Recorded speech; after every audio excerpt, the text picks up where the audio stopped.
The wind carried the scent of distant rain, but it never came.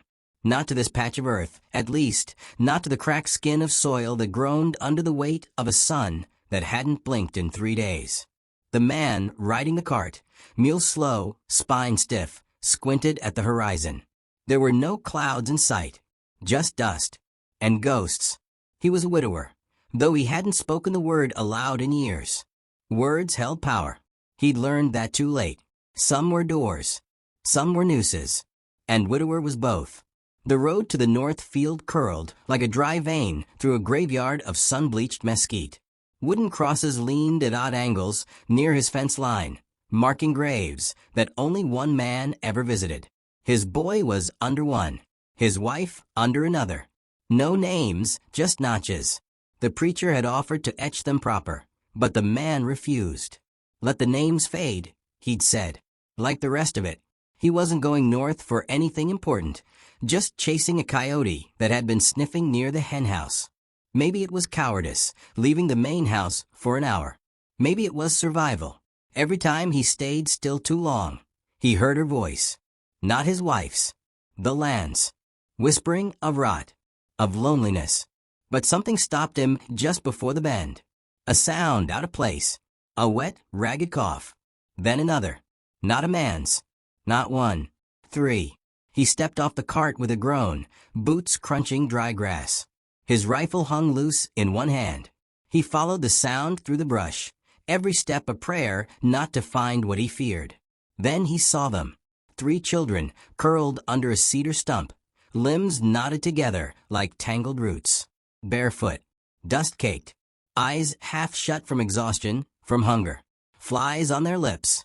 Behind them stood a woman, rifle pointed, staring down at him with the stillness of a dying animal, cornered but not yet dead. Her clothes were tattered, one sleeve missing, skin bruised from sun and older things. Her face unreadable. There was no desperation in her eyes, only calculation. He didn't raise his own rifle, didn't move, only said, "They yours?" She nodded once, just once. "Been out here long?" No answer.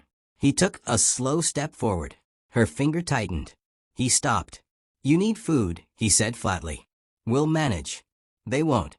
The smallest child, a boy he guessed, maybe 5, collapsed into a shallow heap, unconscious or close to it. The other 2 didn't even react. "Town's 10 miles, he said. "You'll never make it." Her jaw tightened, but she said nothing. Wind moved between them, shaking the dry leaves. Time stretched. Finally, he nodded toward the children. "Let me help." No. The rifle never wavered. Not even when the boy let out a dry, keening whimper. "Suit yourself." He turned and left. Didn't run. Didn't argue. Just walked back to the cart and rode off without another word. But his stomach turned like spoiled milk, and by the time he reached his fence, he'd already lost the argument inside his own head. That night, the storm came. A real one this time. Thunder crawled across the plains like hooves from the underworld. Rain didn't fall, it hammered. The old house moaned.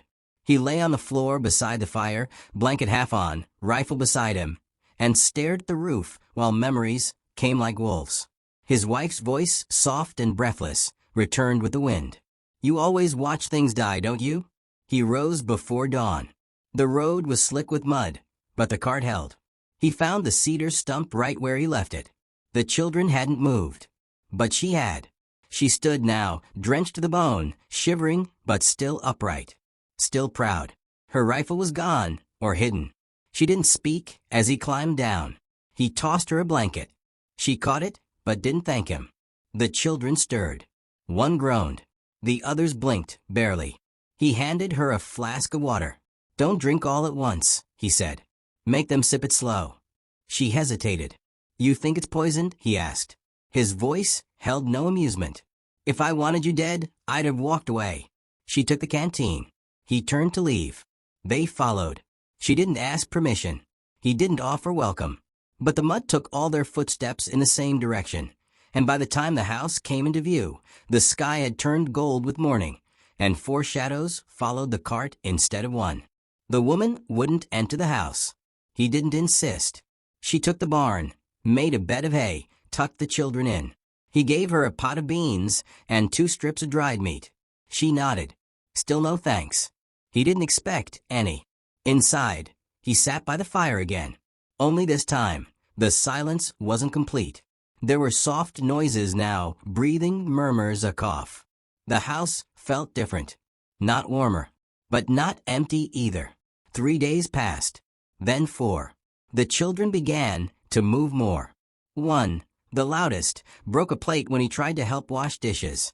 The woman started mending the porch with his old hammer. Still said little. Still slept in the barn. He learned their names only by listening. Not one was English. Not one he'd dare repeat wrong. She never offered hers. At night, he sat by the fire, listening to the wind. No more wolves. Just the quiet. On the 7th day, she stood in the doorway at dusk. Rain tapped the roof in a lazy rhythm. You said you lost someone, she said. He didn't answer. Was it a child? He looked at the flames. Then nodded. So did I, she said. Before these 3. He glanced up. Her silhouette was barely visible against the night. But her voice shook just once. They got to live, she said. So I'm not leaving. He said nothing. Just stoked the fire. She didn't say good night. But the barn door stayed open, just a crack, and when he passed it later with his lantern, he saw her asleep beside the children, the rifle within reach, the youngest curled into her ribs. In the stillness, something settled. Not peace. Not safety. But maybe, just maybe, beginning.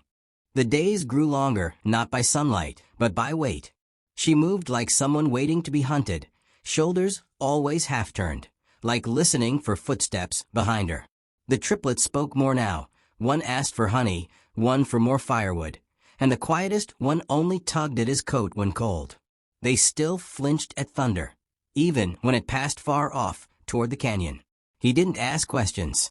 Not out of kindness, out of weariness. But he watched. Every dawn she'd be up before him, boiling water, checking traps she'd laid in the treeline. She was skilled, too skilled for a wandering mother with no past.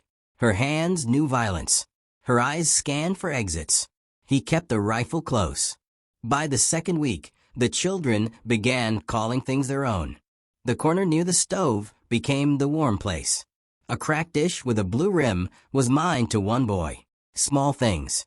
But things that made the house feel less like a grave. He caught the woman, just once, watching them with something close to tenderness. It passed like a shadow, but he saw it. The day the dog came back, everything changed. It had run off months ago after a bobcat fight, and he'd figured dead. But that morning, the mutt limped up the path, ragged and bloodied, tongue lolling. The children raced to it like lightning. The woman didn't move.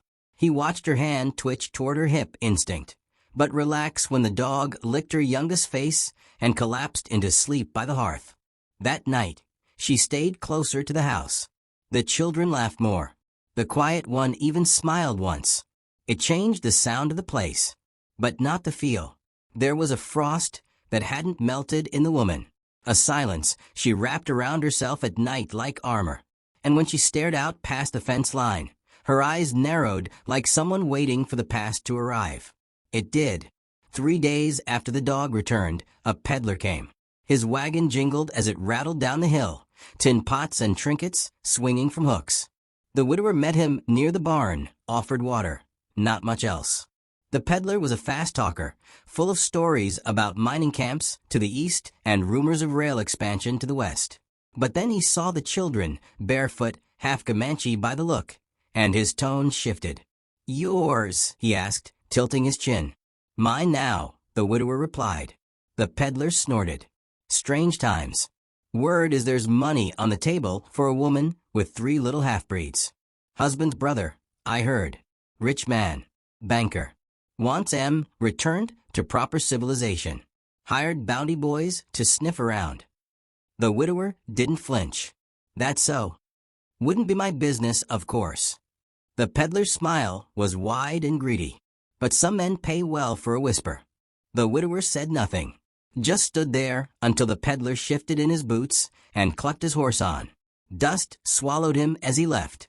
When the man turned back toward the house, she was already gone. He found her packing what little she'd let herself keep. A bundle of dry bread. A knife. Her rifle slung across her back. The children were inside, confused. Watching. "You'll die out there," he said. She tightened the knot on her satchel. "They won't take them. They won't if you stay."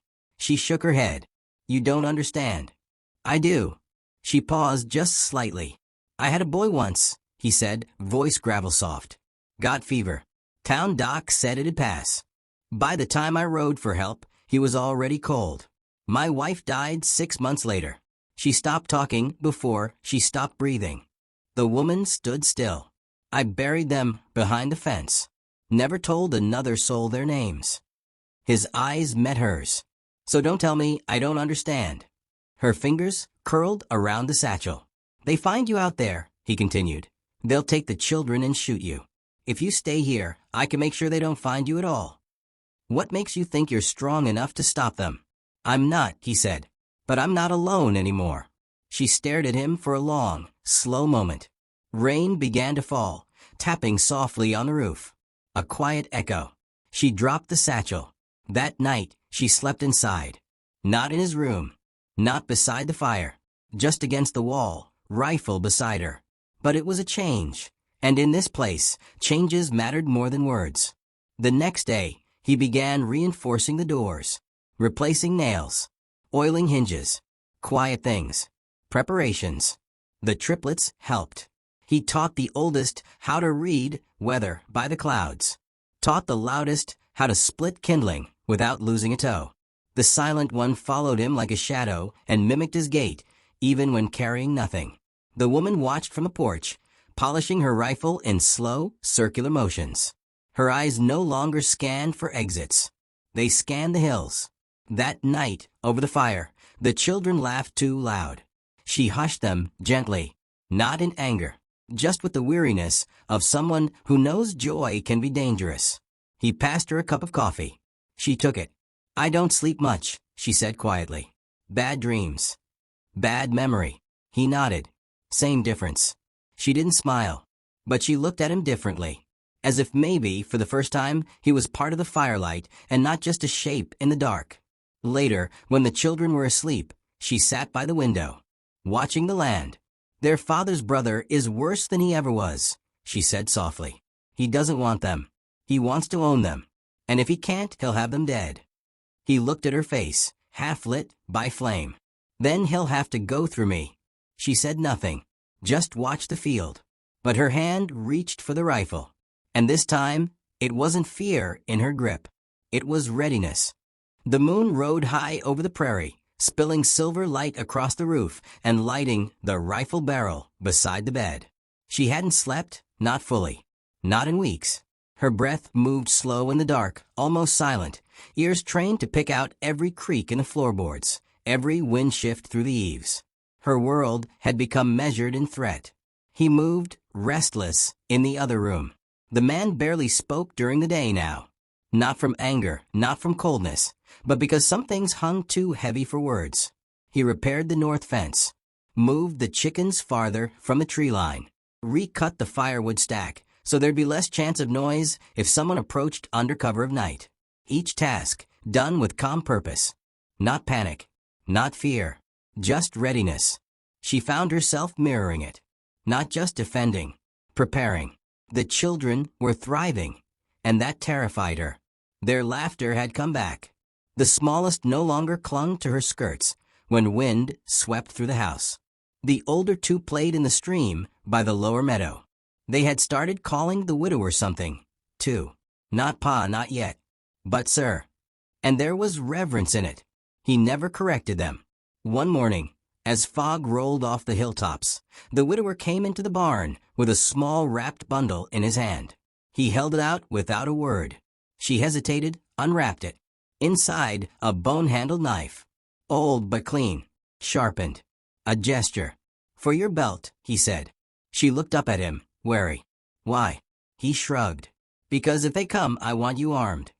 "I already am." "That one's for close work," he said, eyes steady. "For if things go wrong." The silence hung long. She tucked the knife into her belt. Their eyes locked, not in challenge, but understanding. There were things you only said with steel. That afternoon, the dog wouldn't stop barking. It had moved to the edge of the field, ears flat, hackles up. The man joined it with his rifle, knelt low by the dry well. She followed, staying just behind the cabin. The children were inside. She'd made sure. They waited. Nothing moved. No sound. Then a hawk called. The widower stiffened. Not because of the bird, but because of what came after. Silence. No wind. No bugs. Even the grass seemed to hold its breath. Then movement. A man stepped into view at the tree line, about 50 yards off. Broad shoulders. Black coat. Spurs that caught the sun. He wasn't hiding. He wanted to be seen. Behind him came another. Then two more. Rifles. Slung low and easy. Not bounty hunters. Not lawmen. Killers. The widower rose slowly, rifle pointed low, but ready. "You boys lost," he called out. The first man smiled. "Too wide. Heard you had some company here, old man. Thought we'd drop by. Offer a trade." "No trade here," the widower replied. "Only family." The man's grin twisted. "That's so? Funny, 'cause that woman's got a price on her. And the kids, well, they belong to someone with deeper pockets than you could imagine." "You leave now," the widower said, "or you won't leave at all." The silence broke like glass. Gunfire. He shoved the woman down, behind the water trough, just as the dirt exploded in sprays around them. The dog howled and charged, bullets slicing through brush. The widower returned fire, once, twice, hitting nothing but trees. They were testing, probing. The woman rolled behind the barn wall and lifted her rifle. Calm, sharp. Her shot rang out, and one of the men dropped to his knees, clutching his gut. The others scattered back behind cover. The shooting stopped. Then a voice, "We'll be back at sundown. You got till then to think. You want those kids to watch you bleed slow." No answer. The wind returned. That night, the house became something else. A fortress. A promise. She fed the children quietly. Told them to pack light, blankets, food. The old tin cup the youngest refused to sleep without. No tears. No panic. Just a mother preparing for war. He boarded the windows. Dug a shallow pit by the porch steps. Planted the extra shells in the rafters. His hands moved with the memory of loss. Not fear of death, knowledge of it. In the corner, the dog paced. They didn't speak much. Only once. "Why do you stay?" she asked. He didn't look at her. Just checked the hammer on his shotgun. "Because this is the first thing that's felt alive in a long time." She almost replied. But there were no words equal to that. Instead, she loaded her last 2 bullets.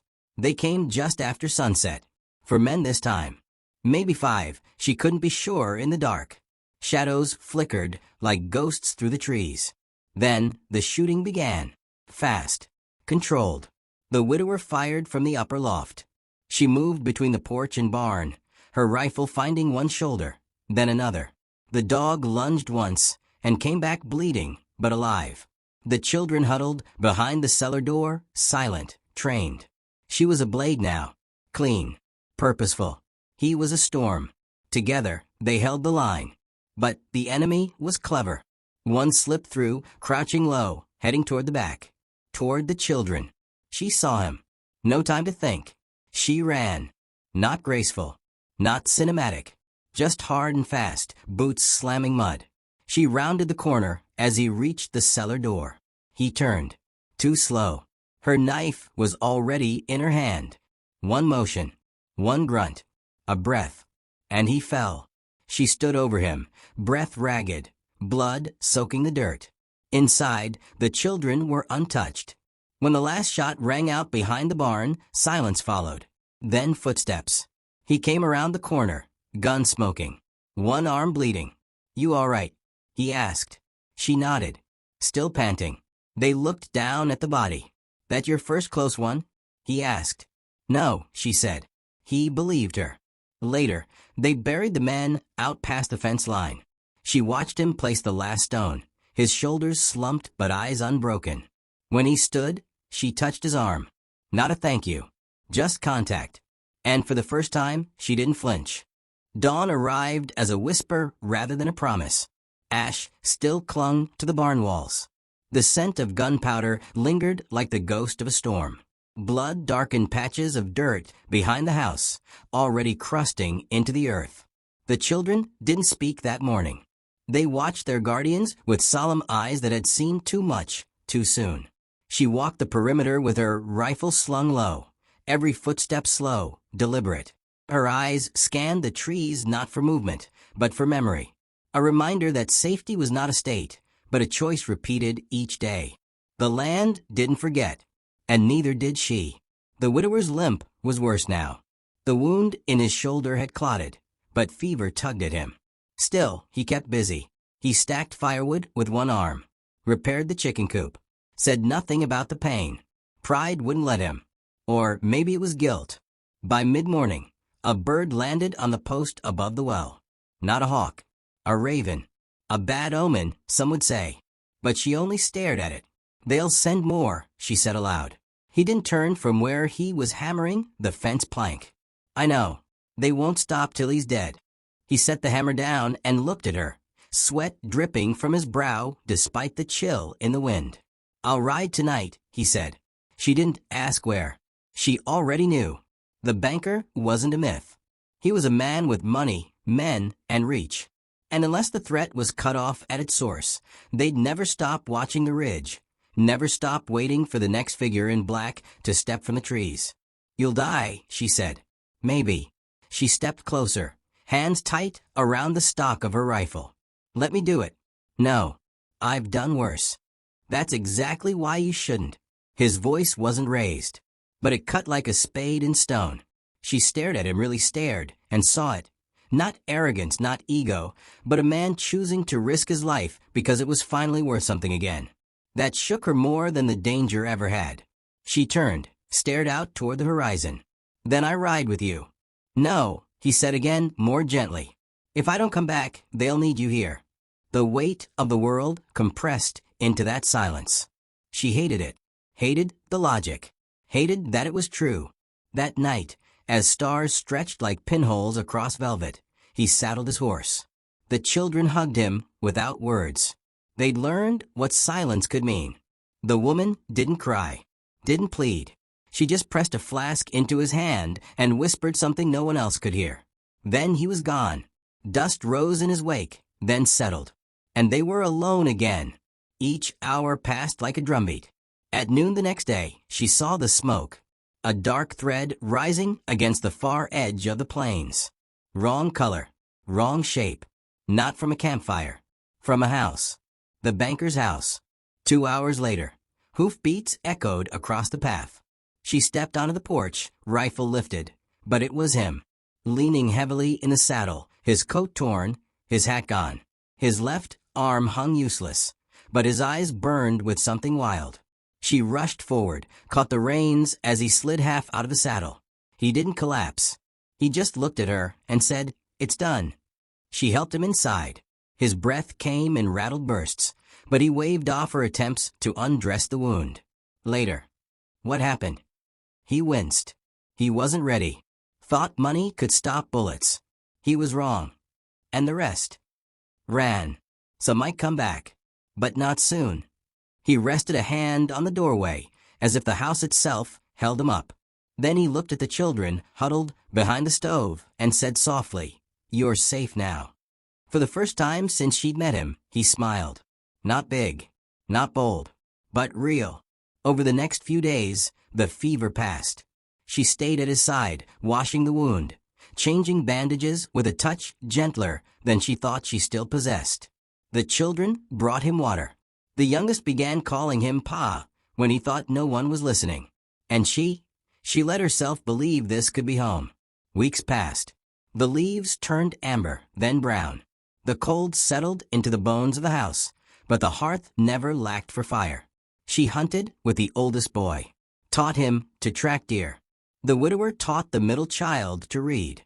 The quietest carved a toy horse from leftover wood and gave it to him, without ceremony. One morning, she found herself sewing. Not out of necessity, but because the curtain in the east room had torn. and she thought it should look nice when the sun came through. That's when she realized she wasn't surviving anymore. She was living. And when she caught the widower watching her, coffee in hand, something passed between them that needed no words. Not love, not yet, but the beginning of something rooted, something earned. That night, the wind howled louder than usual. The children slept soundly. The dog twitched by the fire. She stood at the doorway, staring into the black hills beyond. He joined her, shoulder brushing hers. "Think they'll ever come back?" she asked. He shrugged. "Maybe." They stood a while in silence, the stars watching.